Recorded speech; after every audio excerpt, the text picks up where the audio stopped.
this is Wayne Rivers at the Family Business Institute. Thanks, as always, for tuning in.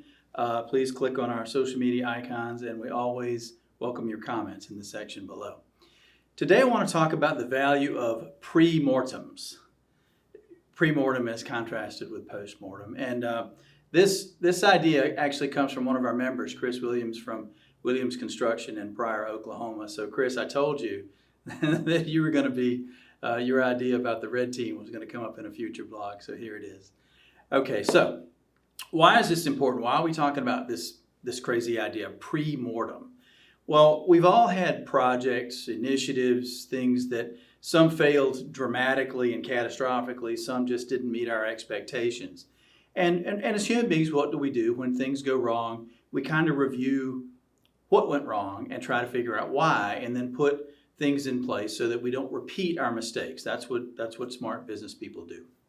So the idea that Chris had with the red team, or what I'm referring to as a pre-mortem, is why can't we bring that practice into the present? Why wait until a failure to learn from our mistakes? Let's figure out what the mistakes are up front. Well, there's a problem with that. I'll tell you in a second, okay? But the idea here is we want to prevent troubles from becoming troubles. But there are two problems. This is why they usually don't work. This concept usually doesn't work.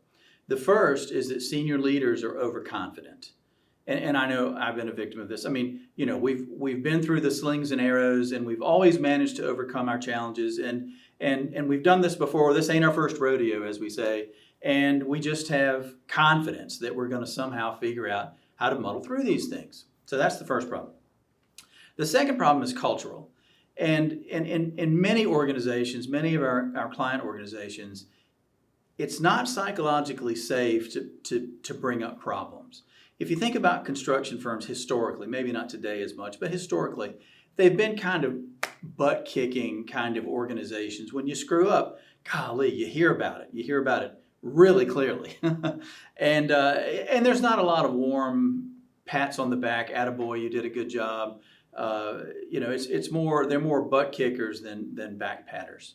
And it's just not psychologically safe to bring up problems or negatives or things like that, because you get pushed down from higher up in the organization. So those are two problems that usually prevent this troubleshooting process from working. But in a red team or pre-mortem, it's a little different. The process is that you get a group of people together, and the instruction is to purposefully imagine what could go wrong with the project, what could go wrong with the initiative. And the idea is that you apply your brain power to figuring out where are the choke points, where are the problems, where are the challenges that are going to affect the people running this project and the success or failure of the project itself. So everybody reviews the project or the initiative creatively. They look for problems. I mean, the idea is they're going to be rewarded. They're going to be back patted for finding problems, because by finding them and resolving up front, we eliminate them later. So they're looking for choke points, hurdles, issues, problems, challenges, you know, all those kinds of things. And they're doing this in a positive way. This is the plan. This is exactly what we're doing. So it kind of turns those cultural barriers on its head. Instead of being butt kicked for finding a problem, this actually says you're going to be rewarded. I am going to pat you on the back for finding a problem, because you're helping us in the long run. So I guess the point of all this is, I kind of wish Chris was here so I could talk to him about it. He could explain it better than me. But the idea is, why wait?